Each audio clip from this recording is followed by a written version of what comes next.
got 25 minutes. We got to go.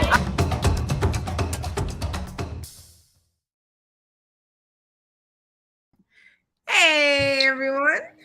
What's going on, guys? Say that. Happy Hump Day. Say that, Nation. We're super excited to have you with us today. We are midway through the week and we are back with you again. If this is your first time with us, welcome. Welcome to Say That channel, where we are unapologetic about talking about the ugly come up for entrepreneurs.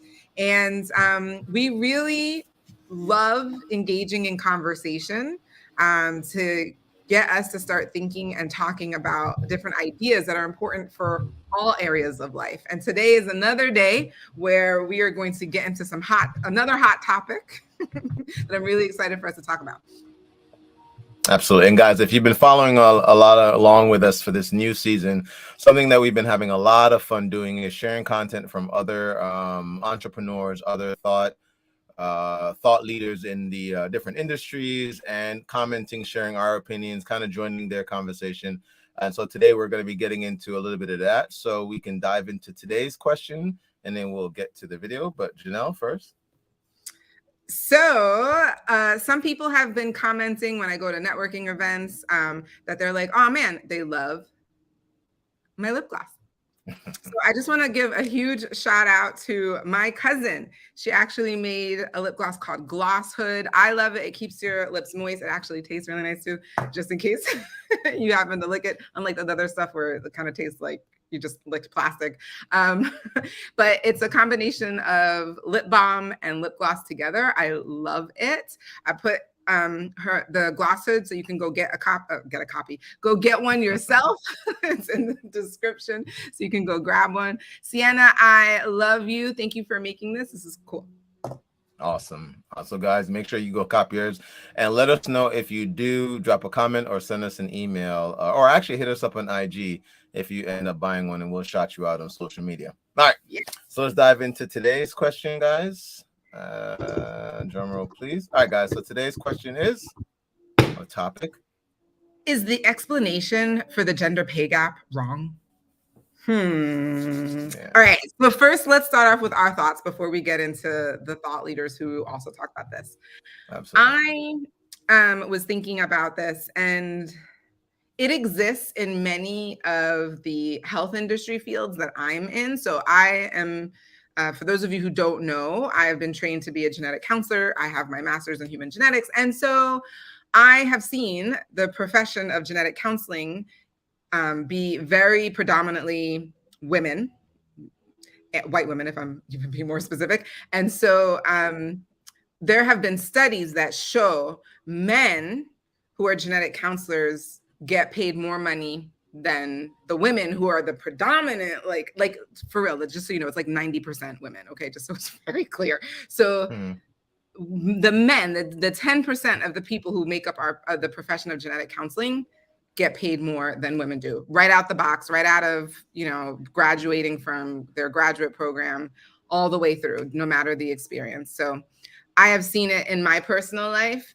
Is there a reason for it? I don't know. Like, the explanation I've heard is that like men are more likely to ask for more money than women do all the time, just like regularly. They're also more likely to negotiate, where women aren't likely to negotiate salary. So are these some of the reasons why? That is the explanation I have. I've also have students that also are similar in nature. I have male students and female students, and the guys tend to be upfront with just asking for things. Also are more likely to apply to jobs that they don't necessarily qualify for, at least the description. They're more likely to apply. Whereas the women, it's like, well, if they don't fit exactly what the description is, they won't even apply. And so that kind of takes them out of the running. So this is what I have seen and in my world, but I recognize my world is very narrow. And so, but I do think kind of crosses all throughout medicine. So I think it's also same for nursing. I think it's also the same for doctors, et cetera. Okay.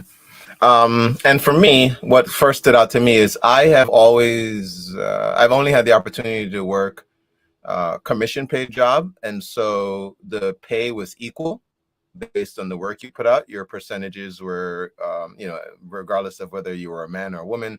If you earn 75% commission, you earn 75% of commission. So I actually wasn't really aware of this, even in personal training at the place that I worked. Essentially, every trainer, whether you were a man or a woman, you earn the same rate. Now you can train more people than the next person, but that had, again, nothing to do. So the gap in your pay there had just to do with performance. So I say that all to say all the jobs that I've worked have been performance based, where your pay is influenced strictly on that and not on your gender. So I initially, when I've heard this subject, the thing that I always thought was it had something to do with education, in the sense that women weren't being given the same opportunities. But if you guys check out the, and thank you guys, we saw it in the comment. If you guys go check out the Monday rundowns, we've actually had a segment where where they kind of talked about this a little bit, about just was it the Monday rundown or where we took? Yeah, it was Monday rundown, where we were talking about the just where women are compared to, or the episode is called "The Fall of Men." Definitely go check it out. I won't give too much away, but in there they talked about just the difference in the education and how that's actually changing. And so I'm actually excited to dive into this explanation to see whether it's closer to maybe Janelle's. So put it in the comments, guys, what you guys. I'm gonna say education. Janelle, what do you want to sum yours up? If you had to put in, if I had to sum it up, men are more likely to take risks. I'll say that. Risk. Okay, so risk averse. All right, cool. So I'm gonna say education. Janelle's team risk averse. Let us know which team you are on. Oh, you mean like women are risk averse? Is that what you're saying? Yeah, wasn't that what it was? Oh, okay. Men are more likely to take risks, but I said men are more likely to take risks. The inverse. Yeah. You translated to women are more. Okay, got it. Okay. All right. So if your team, you can call it Team J, Team W, or if you have a separate thought, let us know in the comments below what one word, what your answer would be, and then let's dive into today's question. Team J. Team J.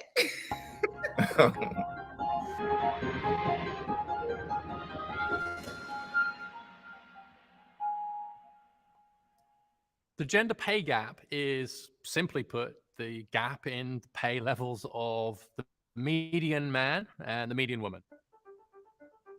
We've seen huge progress in closing the gender pay gap from 64 cents on the dollar a few decades ago to 82 cents on the dollar now. So that obviously represents huge progress by women in the labor market. It's obvious when we think about it for a moment that that doesn't mean all women earn less than all men. And when we look quite hard at the picture, what we see is that 40% of women now earn more than the median man, which was only 13% in 1979. Imagine a world where the earnings of women and men look exactly the same. We're not at 50% of women earning the same as the median man, but we're at 40%. And so what that means is there are a lot of women who are earning quite a lot more than a lot of men. And that's great news. What that means is that we're getting closer and closer to gender equality, even if we haven't got there yet in terms of earnings. The question then becomes, why is the gap there? Why was it there before? Why is it there now? And there are a number of things that could be causing the gender pay gap. And the one that's most commonly cited is discrimination, is that women are paid less for doing the same work as men. And that clearly used to be a relatively large factor in the past. It's one of the reasons why we have equal pay legislation, to make that illegal for employers to engage in. But as women have progressed, that's become less and less part of the story.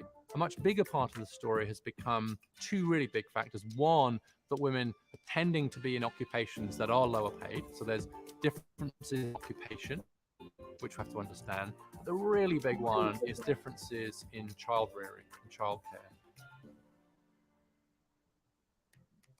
So what happens with the discussions about the gender pay gap is, I think, quite a lot of misunderstanding. You'll get people particularly on the right, saying it's a myth. Once you control for education and occupation and time spent raising kids, the gap almost disappears. It goes down to, say, 3 percentage points, 4 percentage points. And that's true. But then the question is, well, why do we have that occupational segregation? Why are the women the ones taking the time out of the labor market to raise? Maybe that's where the structural inequality is now. So it's not a myth, it's math, it's still there. But it's also not true, as many perhaps on the other side will claim, that it's evidence of purposeful discrimination. That's really not the main driver of it anymore, even though that's a popular explanation. You hear the gap and think, oh, there you go, there must be discrimination. But it's not really employer discrimination driving it now. it is these different patterns of work. So if we look at the earnings trajectories of men and women until they have children, they look very similar now. There's almost no difference. But then once they have children, women's earnings significantly decline relative to men. For women, having a child is the economic equivalent of being hit by a meteorite, whereas for men, their earnings continue to go up. There are two big reasons why having kids has this big effect on women's earnings and employment. Number one is the simple one that they take more time out of the labor market to look after kids, especially when they're young. So most women with kids who aren't ready to go to school yet, so they're in the first 4 or 5 years of life, are either working part-time or not working. That's not true for the fathers. But almost to rub salt in the wound, at which most women are taking that time out of the labor market or going part-time, in one way or another slowing down or reducing their time in the labor market, turns out to be years that are really critical for career development, especially in certain careers. Just at the point where your career is starting to take off, you're taking on seniority, you're getting promoted into management roles and so on, that's when you take this hit. And so what that means is the impact of the time you take out of the labor market isn't just that time, it's the long run effect it's had on your career progression. There is this double hit that predominantly women face in terms of having kids. Given the main reason for the gender pay gap is this parenting gap, the amount of time that women versus men are putting into raising kids, that doesn't mean it's not a problem. It means it's a different kind of problem. And there are various things we should and can be doing to address it. Number one is to reduce just how big an impact taking time out of the labor market or working part-time has on your career. So much more generous paid leave, for example. The US is about the only country of advanced economies to not have federal paid leave. The second thing is we can redesign career ladders such that there isn't such a big impact as people just getting to that point where they're going to be promoted. So we have to redesign careers so that they are more compatible with flexibility. The other really big thing we have to do is both to encourage and enable fathers to do more of the work on the home front. It may well be true that going forward, women will still do more of the care in the very early years. There's some evidence that that is a preference that women have, but that doesn't mean that they do it all the way through. There's a huge role for fathers all the way through parenting, including in adolescence. I feel like the discussion about parenting assumes that kids are grown up at the age of 5, and it's just about the early years. And having Reeves to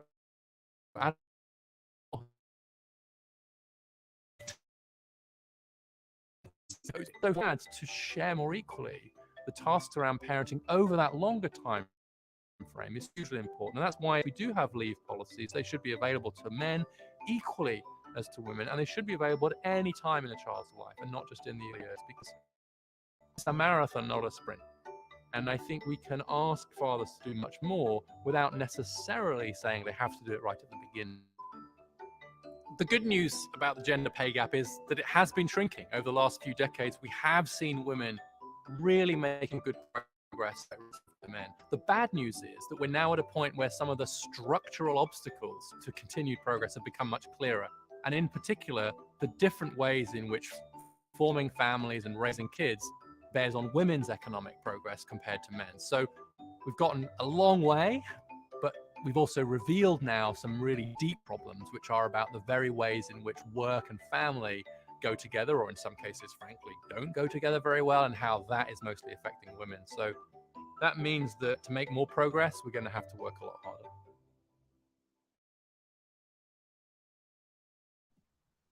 This was great.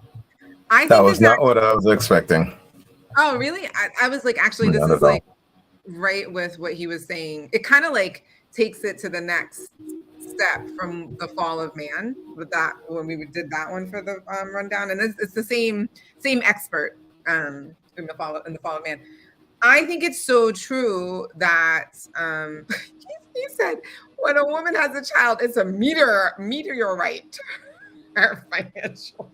I was like, dang, that's like a really that seems extreme. But at the same time, that is also true everywhere. I have seen that.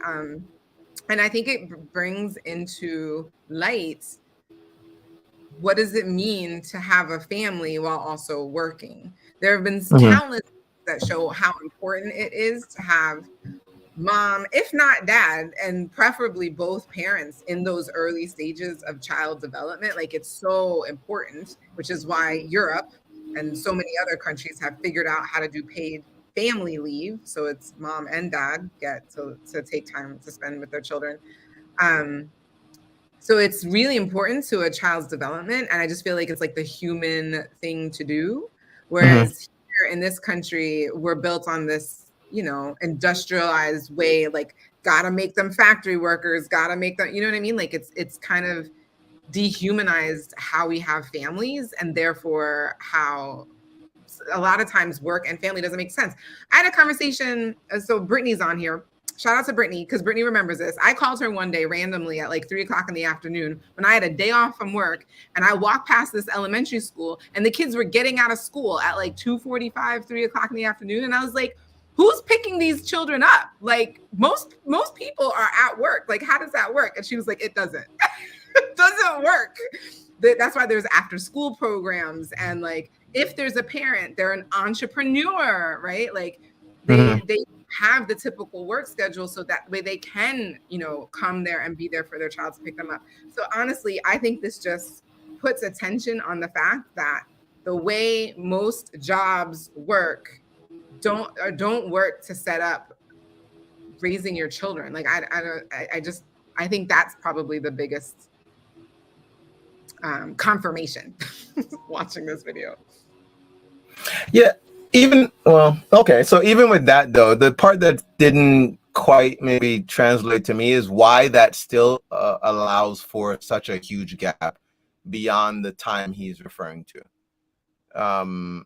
So, or what I'm saying is, he's saying that, you know, those early years, and maybe I think I started thinking of the context of how we are, you know, there's a lot more opportunities for people to work remotely now. So, you know, so I guess that also brings into question at what point we're looking at this.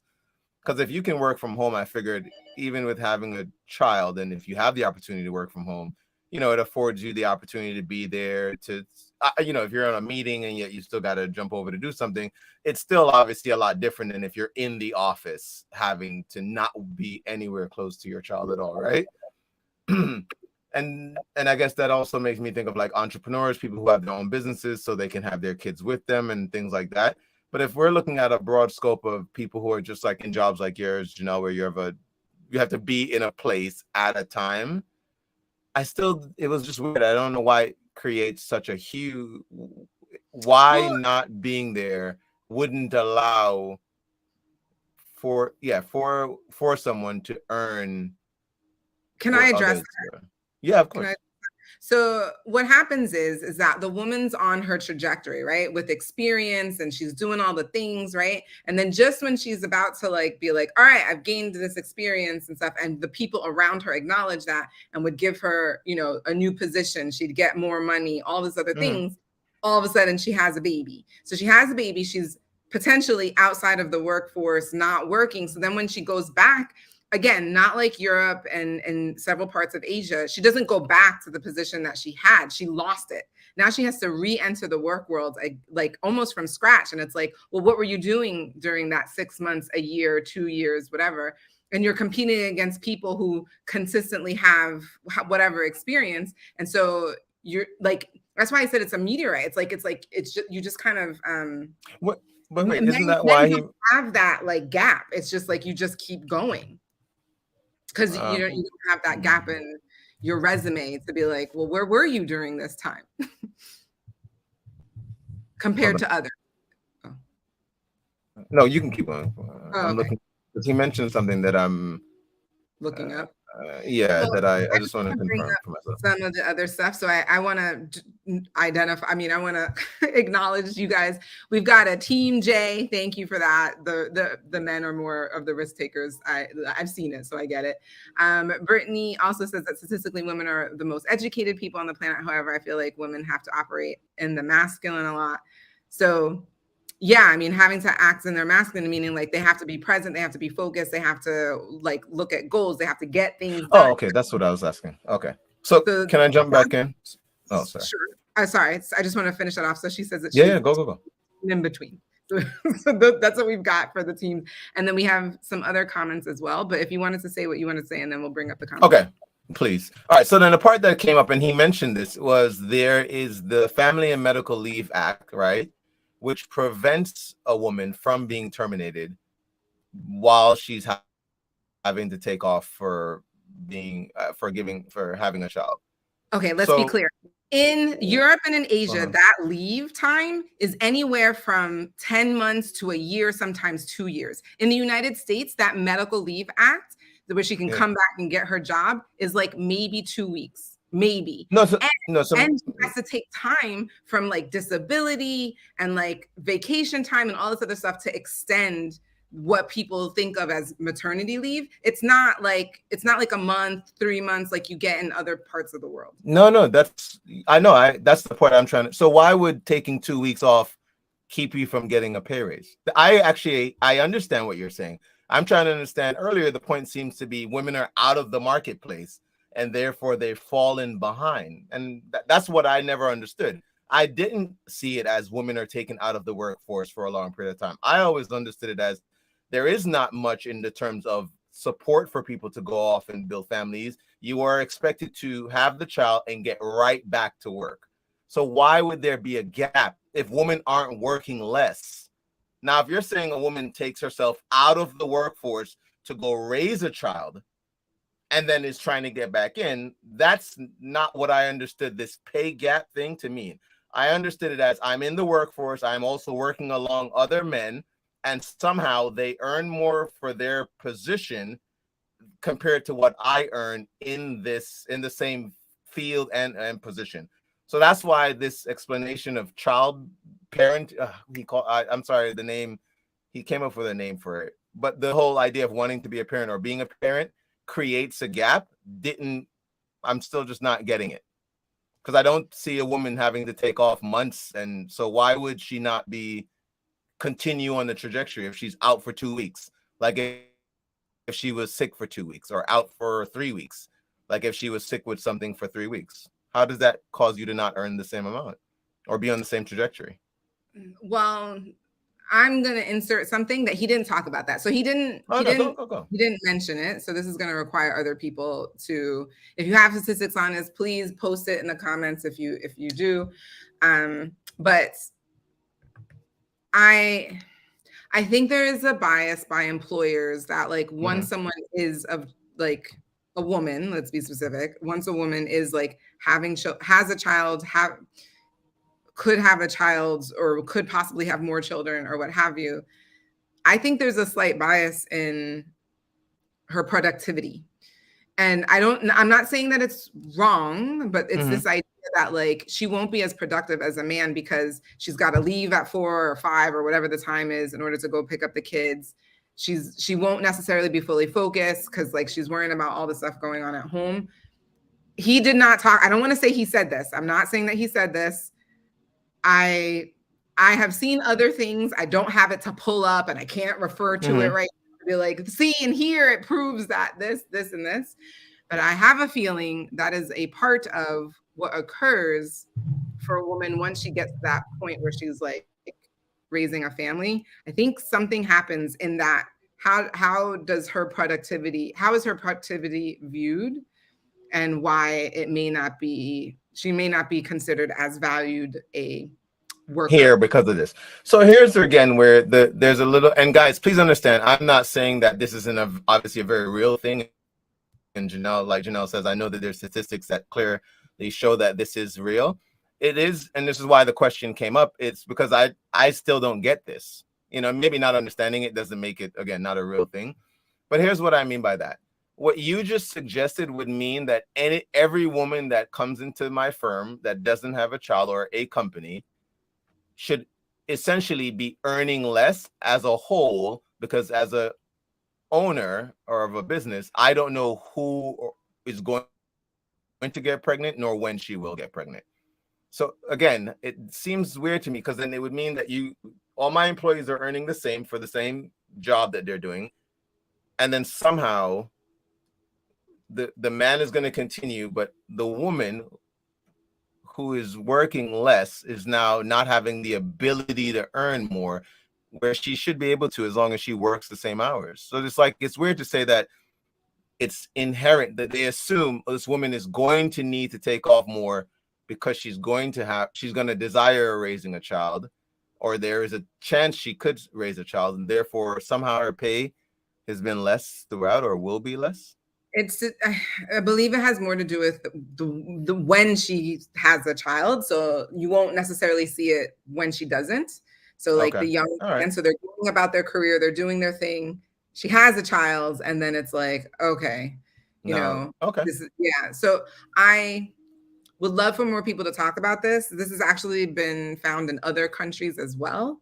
More recently, I was actually reading about it in some other countries, and I can't imagine it doesn't exist here. Like, based on a capitalist society, as a business owner, if I'm thinking I need to hire these people to get a certain amount of stuff done, if I were to take the humanity out of it and be like, who's the most productive, and we'll create. You'd assume it's a man. Yeah.